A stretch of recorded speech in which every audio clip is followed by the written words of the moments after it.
ప్రభువా, ఈ 40 దినాల్లో నాకు ఒక మంచి ఉద్యోగం ఇయ్యి, కుటుంబంలో ఆర్థిక సమస్యను నువ్వు పరిష్కరించు, నాకు కొన్ని కోర్టు సమస్యలు ఉన్నాయి, అది పరిష్కరించబడతలేదు, నువ్వు సరైన మార్గం తెరువు. నువ్వు ప్రార్థన చేస్తే దేవుడు నీ జీవితంలో అద్భుతం చేస్తాడు. ఈ 40 దినాల ప్రార్థన నీ జీవితాన్ని, నీ ప్లాన్స్ని, నీ ఉద్దేశాల్ని మార్చి ఆయన తన యొక్క ఉన్నతమైన స్థితికి నిన్ను తీసుకువెళతాడు.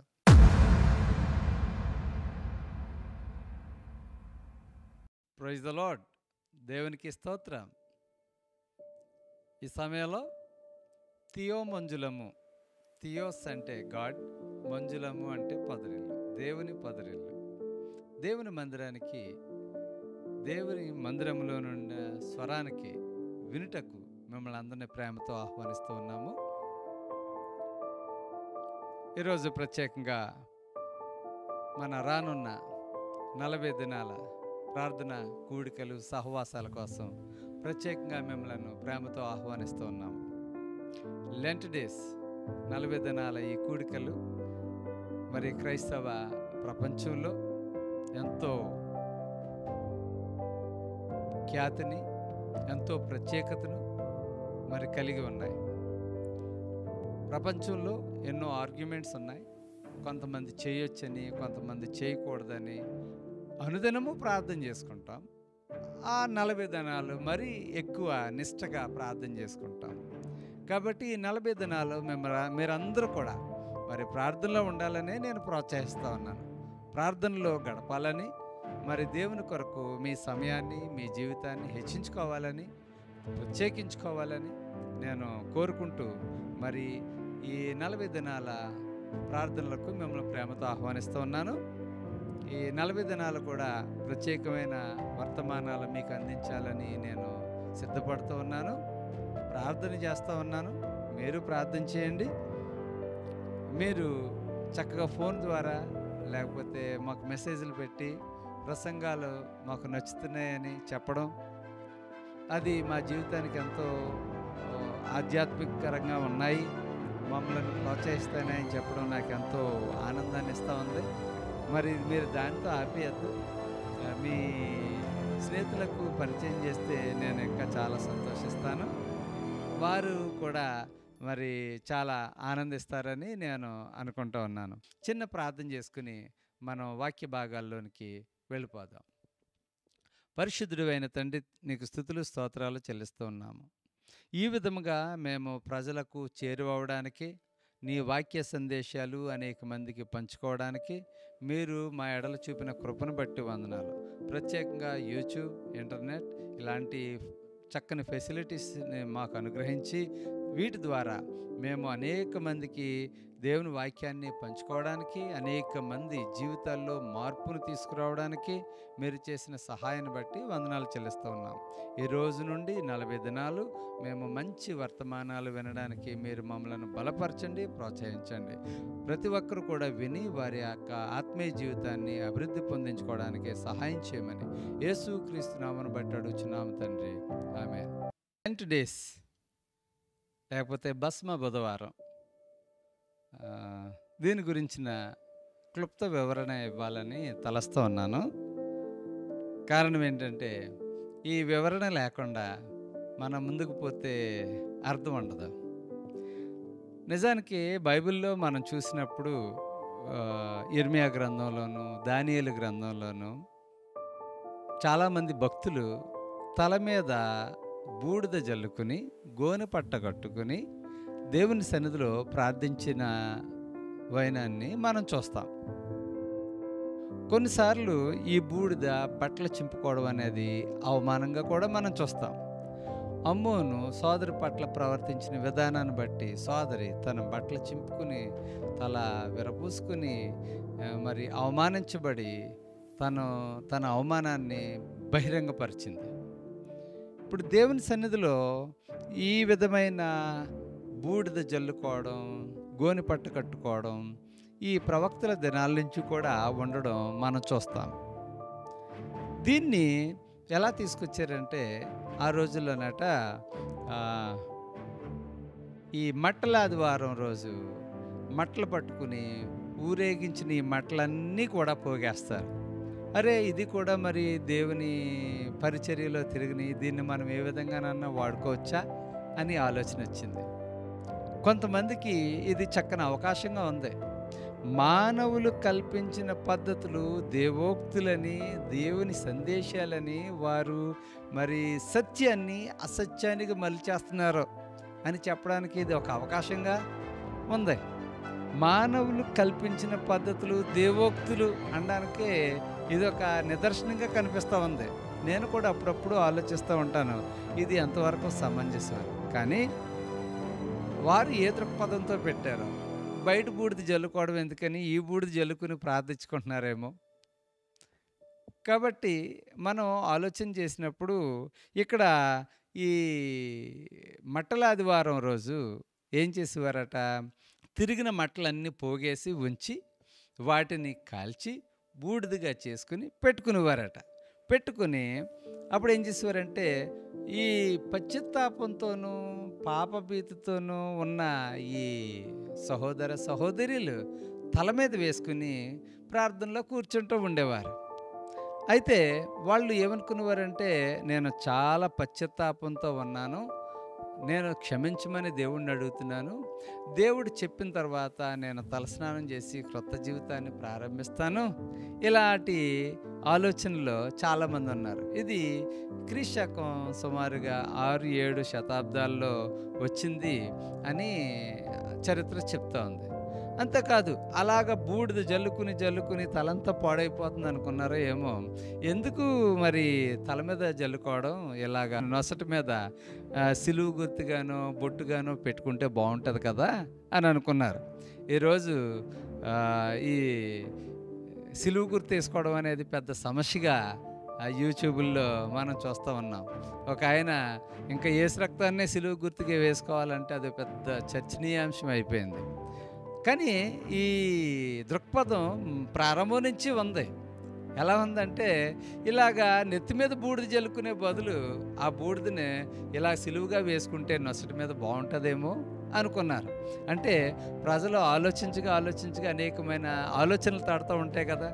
మానవులు కల్పించిన పద్ధతులు దేవోక్తులు అనడానికి ఇదొక నిదర్శనం. మళ్ళీ అప్పుడేమైంది, నెమ్మదిగా దీన్ని బొట్టుగా పెట్టుకోవడానికి ప్రజలు ఆలోచిస్తూ ఉండేవారు.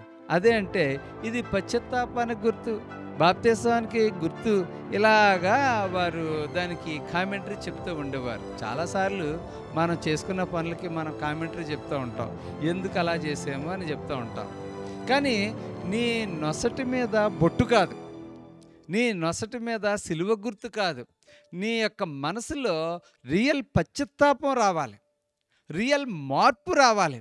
హృదయంలో మారకుండా మనం నొసటి మీద వేసుకున్నాము, సిలువను ధరించాము, చెవులకి సిలువను పెట్టుకున్నాము, మెడలో సిలువను పెట్టుకున్నాము, ఈవెన్ సిలువను మోసుకెళ్తున్నాను అని చెప్పడం సమంజసం కాదు. చాలామంది నేను అనేక సార్లు చెప్తూ ఉంటాను, సాధారణంగా బాప్తిసం తీసుకునే వెంటనే పేరు మార్చుకుంటారు. నువ్వు పేరు మార్చుకోవడం అవసరమా? నీ హృదయాన్ని మార్చుకోవడం అవసరమా? అలవాట్లు మార్చుకోవడం అవసరమా? నెత్తి మీద బొట్టు, నెత్తి మీద దుమ్ము ధూళి అవసరమా? నీ హృదయంలో ఉన్న దుమ్ము ధూళి తుడిసేసుకోవడం అవసరమా? చాలాసార్లు ఈ విషయాల్ని మనం చర్చించాలి, ఆలోచించాలి. నేను ఇలా ఆలోచిస్తూ ఉన్నప్పుడు 40 రోజులే ఎందుకు చేయాలి? బహుశా 40 అనే సంఖ్యకు బైబిల్లో చాలా ప్రాధాన్యత ఉంది. ఏంటి ఆ ప్రాధాన్యత అంటే, 40 రోజులు మోషే మరి కొండ మీద ప్రార్థన చేసినప్పుడు అతని ముఖము ప్రకాశించిందట. అతని ముఖ ప్రకాశాన్ని చూడలేక అందరూ అతని ముఖం మీద ముసుగు వేసుకోమని అన్నారు. ఇంకా ప్రార్థన చేసుకున్న వాళ్ళు అందరూ ముసుగేసుకుని బయలుదేరాలా? మీ ముఖాలు ప్రకాశిస్తున్నాయి కాబట్టి మీరు ముసుగేసుకోండి అని చెప్పాలేమో.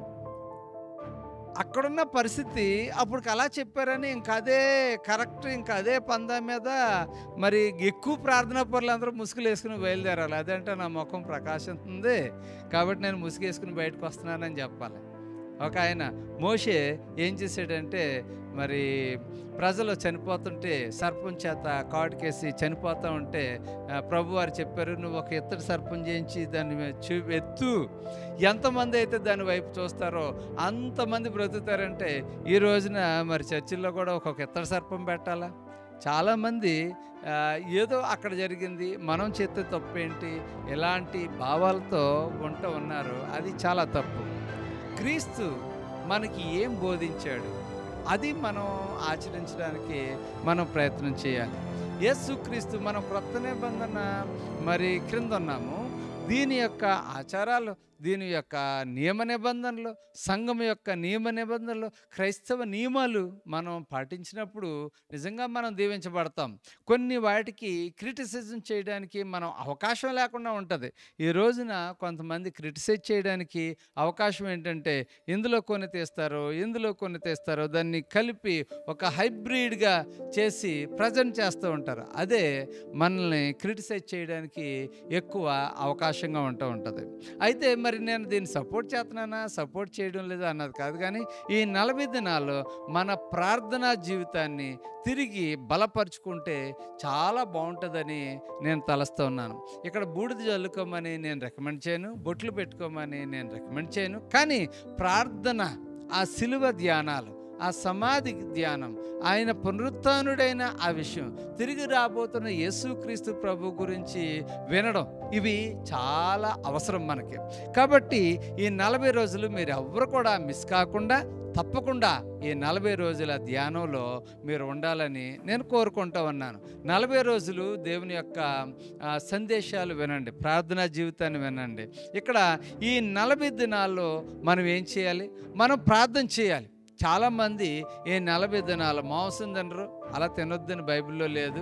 ఈ 40 దినాలు భార్యాభర్తల సంబంధం ఉండదు, అలా ఉండకూడదని లేదు. అయితే అక్కడ ఏమన్నదంటే, మీ ప్రార్థనలకు ఆటంకము కలుగకుండానట్లు అని ఉంటుంది.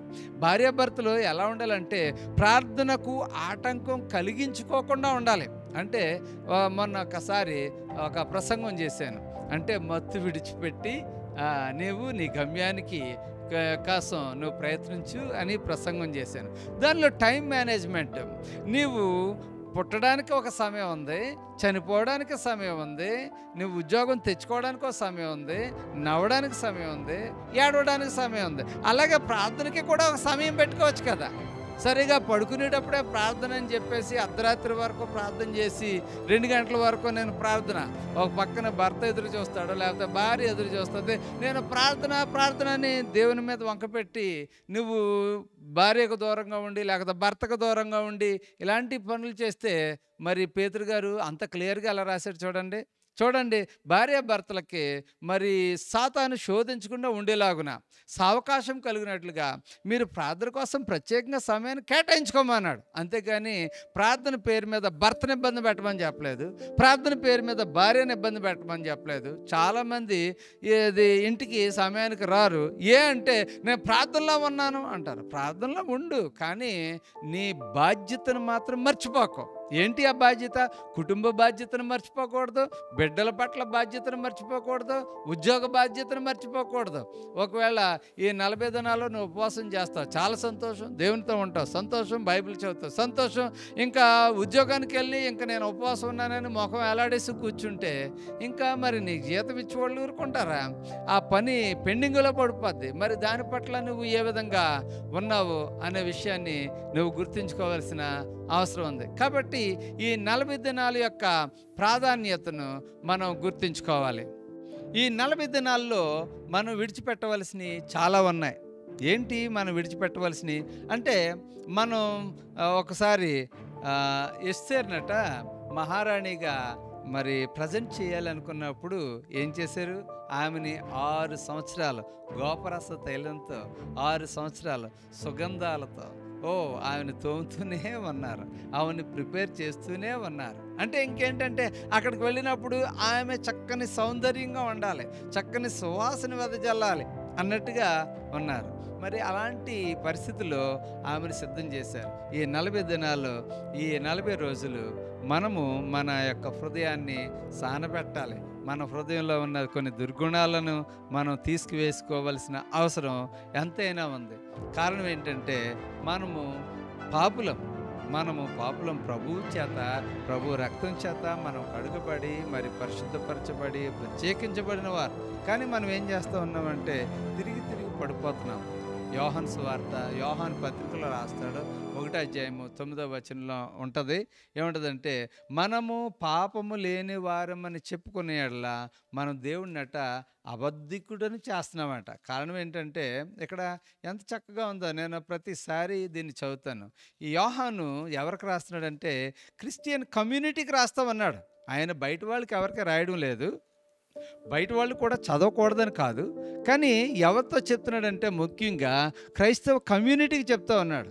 ఇక్కడ రాయబడి ఉంది 1వ అధ్యాయము 9వ వచనం, 8వ వచనం నుంచి చదువుతాను. మనము పాపము లేని వారమని చెప్పుకునేలా మనము మనమే మోసపుచ్చుకుందుము, మరియు మనలో సత్యం ఉండదు. ఎంత చక్కగా చెప్తా ఉన్నాడు చూడండి. మనము పాపము లేని వారమని చెప్పుకుంటే దానికంటే పైన ఇంకా మంచి వచనం చెప్తున్నాడు. అది కూడా చదువుతాను చూడండి. చూడండి, యోహాను రాసిన మొదటి పత్రిక 1వ అధ్యాయము 7వ వచనం. ఇక్కడ ఏమన్నదంటే, అయితే ఆయన వెలుగులోనున్న ప్రకారము మనమును వెలుగులో నడిచిన యెడల మనము అన్యోన్య సహవాసము గలవారమై ఉందుము. అప్పుడు ఆయన కుమారుడైన యేసు రక్తము ప్రతి పాపము నుండి మనలను పవిత్రులుగా చేయును. అంటే ఇక్కడ మనలను పవిత్రులుగా చేసే ఆ సిచ్యువేషన్ చెప్తా ఉన్నాడు. ఇప్పుడు మనకి చాలామంది ఏమంటారు, నాకు ఈ పవిత్రత అవసరమా, నేను బాప్తిసం పొందేసుకున్నాను, నేను దేవునిలో ఉన్నాను, నాకు ఇంకా మరీ ఇంకేం అవసరం లేదు అనుకుంటూ ఉంటామేమో. కానీ యోహాను ఎవరికి రాస్తున్నాడంటే ప్రభువు నమ్ముకున్న వారికి, బాప్తిసం పొందుకున్న వారికి, విశ్వాసంలో ఎదుగుతూ ఉన్నవారికి రాస్తూ ఉన్నాడు. ఏమంటున్నాడు, మనము పాపము లేని వారమని చెప్పుకునే యెడల మనలను మనమే మోసపుచ్చుకుంటాం. అయితే మరి మనం ఏ రకమైన పాపం చేస్తున్నాం? బహుశా కొంతమంది వ్యభిచారం అనే పాపం చేయొచ్చు, కొంతమంది దొంగతనం అనే పాపం చేయొచ్చు, కొంతమంది పొరుగు అనేది ఆశించే అనే పాపం చేయొచ్చు. కానీ మనం ఆ రకం పాపం చేయకపోవచ్చు. మనం చేసే పాపాలు డిఫరెంట్గా ఉండొచ్చు. మనం చేసే పాపాలు పోనీ మోసం కావచ్చు, లేకపోతే అప్పగించిన పనిని సరిగా చేయకపోవడం కావచ్చు. యోహాను రాసిన మొదటి పత్రిక 1వ అధ్యాయం 7వ వచనం. అయితే ఆయన వెలుగులోనున్న ప్రకారము మనమును వెలుగులో నడిచిన యెడల మనము అన్యోన్య సహవాసము గలవారమై ఉందము. అప్పుడు ఆయన కుమారుడైన యేసు రక్తము ప్రతి పాపము నుండి మనలను పవిత్రులుగా చేయను. మనము పాపము లేని వారమని చెప్పుకునే యెడల మనము మనమే మోసపుచ్చుకుందాము, మరియు మనలో సత్యం ఉండదు. మన పాపములను మనం ఒప్పుకునే యెడల ఆయన నమ్మదగిన వాడును నీతిమంతుడును గనుక ఆయన మన పాపములను క్షమించి సమస్త దుర్నీతి నుండి మనలను పవిత్రులుగా చేయను. ఇక్కడ ఏమంటున్నాడంటే, మనము అన్యోన్య సహవాసము గలవారమై ఉన్నప్పుడు ఆయన మన పాపముల నుండి పవిత్రులుగా చేస్తాడు. దేవునికి స్తోత్రం. ఇది చాలా చక్కని విషయం. దేవునితో ఉన్నప్పుడు మాత్రమే ఆ అన్యోన్యత, దేవునితో ఉన్నప్పుడు మాత్రమే మనకు పరిశుద్ధత, దేవునితో ఉన్నప్పుడు మాత్రమే ఆ పవిత్రత. చాలాసార్లు మీరు అంటు కట్టబడటం కోసం వింటారు. అంటే గులాబీ చెట్టు ఉంటుంది, గులాబీ మొక్కలు, ఆ మొక్కకి వేరొక దాన్ని కడితే చక్కని అంటు కట్టది, ఇది కూడా వస్తూ ఉంటుంది. అంటే కొన్నిసార్లు మనము ప్రభుతో ఆ విధంగా అంటుకట్టబడి ఉంటే ప్రభు యొక్క పరిశుద్ధత మనకు వస్తుంది, ప్రభు యొక్క దీవెన మనకు వస్తుంది. కానీ మనం ఏం చేస్తున్నాం అంటే ప్రభుతో అంటు కట్టబడలేకపోతా ఉన్నాం. అందుకని ఈ 40 దినాలు మన జీవితాన్ని చక్కదిద్దుకునే ఒక చక్కని పరిస్థితి. ఈ 40 దినాలు నీవు ప్రభుతో అంటుకట్టబడి ఉండాలి. అప్పటి నుంచి నీ జీవితంలో మార్పును నువ్వు గమనించు. నాకు ఈ 40 దినాలు ప్రార్థనలు అంటే చాలా ఇష్టం. కారణం ఏంటంటే ఎన్ని అద్భుతాలు నా జీవితంలో జరిగినాయి, ఎన్ని ఆశ్చర్యకార్యాలు జరిగినాయి. దేవుని సన్నిధిలో ఇంపాసిబుల్ అనేది ఏమీ లేదు. దేవుడు ఏమంటున్నాడంటే ఆయనకట సమస్తము సాధ్యం, ఆయనకి అసాధ్యమైనది ఏది లేదు, సమస్తము సాధ్యం. నేను చాలాసార్లు ఆశ్చర్యపోయాను. ఒక చిన్న ఎగ్జాంపుల్ చెప్పచ్చు. అమెరికా అనేది అందరికీ ఉండే గొప్ప ఆశ, ఆలోచన, విజన్. 2 సార్లు వెళ్ళాను ఎంబసీకి. ఒకసారి చెన్నై వెళ్ళాను, ఒకసారి హైదరాబాద్ వెళ్ళాను. ఎందుకు వాళ్ళు రిజెక్ట్ చేశారో ప్రాపర్గా తెలియని పరిస్థితి. అయితే మా చర్చిలో ఈ 40 దినాల ప్రార్థనలు జరుగుతున్నాయి. ప్రార్థన జరిగినప్పుడు ఫైనల్ అటెంప్ట్ అనుకున్నాను. ఫైనల్ అటెంప్ట్, ఈసారి వస్తే వెళతాను లేకపోతే వెళ్ళను అనుకున్నాను. మా బిడ్డలు చర్చిలో అందరూ ప్రార్థన చేయడం మొదలుపెట్టారు. వాళ్ళు ప్రార్థన చేస్తూ ఉన్నారు. నేను నా భార్య వెళ్ళాం. ఎందుకన్నా మంచిదని నా భార్యను ముందు పెట్టి నువ్వు మాట్లాడు, తర్వాత నేను వెళ్తాను, నన్ను ఎక్కువ 2 సార్లు రిజెక్ట్ చేశారు కదా అనుకున్నా. కానీ అద్భుతం ఏంటంటే ఇక్కడ ప్రార్థనలు జరుగుతూ ఉన్నాయి, పేపర్స్ అన్నీ ప్రజెంట్ చేసాం, వాళ్ళన్నీ చూశారు. వాళ్ళిద్దరికీ కూడా ఓకే, మీరు మీ ట్రిప్ని ఎంజాయ్ చేసి రండి, మీకు వీసా శాంక్షన్ అయింది అని చెప్పినప్పుడు మేము ఆశ్చర్యపోయాం. ఎంతో మళ్ళీ ఎక్కువసేపు మాట్లాడలేదు, చాలా సింపుల్గా. దీని అంతటికి కారణం మేము చేసిన పేపర్ ప్రజెంటేషన్ అనుకోవచ్చు, లేకపోతే మేము చేసిన ఏదైనా అనుకోవచ్చు. కానీ మా యొక్క ముఖ్య ఉద్దేశం ఏంటంటే ఇక్కడ సంఘంలో ప్రార్థనలు జరుగుతూ ఉన్నాయి, దేవుడు కార్యం చేశాడు. దేవునికి స్తోత్రం, హల్లెలూయా. అది కూడా 40 దినాల ప్రార్థనలో. ఇలా చెప్పుకోవాల్సి వస్తే ఎన్ని అద్భుతాలు. అందుకని ఈ 40 దినాల ప్రార్థనలో నేను మిస్ అవ్వాలని అనుకోను. 40 దినాల్లో ఎవరో ఎన్ని కామెంట్ చేసుకోనివ్వండి, ఇది మన ఆచారమా కాదా అన్నది కాదు, ఇది మన డినామినేషనా కాదా అన్నది కాదు. ప్రార్థనకి డినామినేషన్ లేదు, ప్రభుతో మాట్లాడుకోవడానికి డినామినేషన్ భేదం ఏమీ లేదు. అవసరత ఉన్న ప్రతి ఒక్కరూ దేవుని సన్నిధిలో మోకరించి ప్రార్థన చేయాల్సిందే. నీ జీవితంలో మరి అనేకమైన గడ్డు సమస్యలు ఎదుర్కొంటున్నావా? అయితే నువ్వు మోకరించి ప్రార్థన చేయి.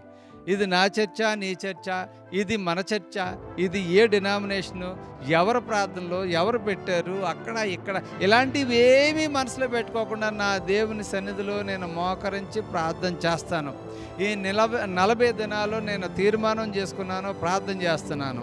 ఒకవేళ గర్భం రావడం లేదు, వారి బిడ్డల కోసం ప్రభువా నాకు మంచి బిడ్డలనియ్యి అని ప్రార్థన చేస్తాను.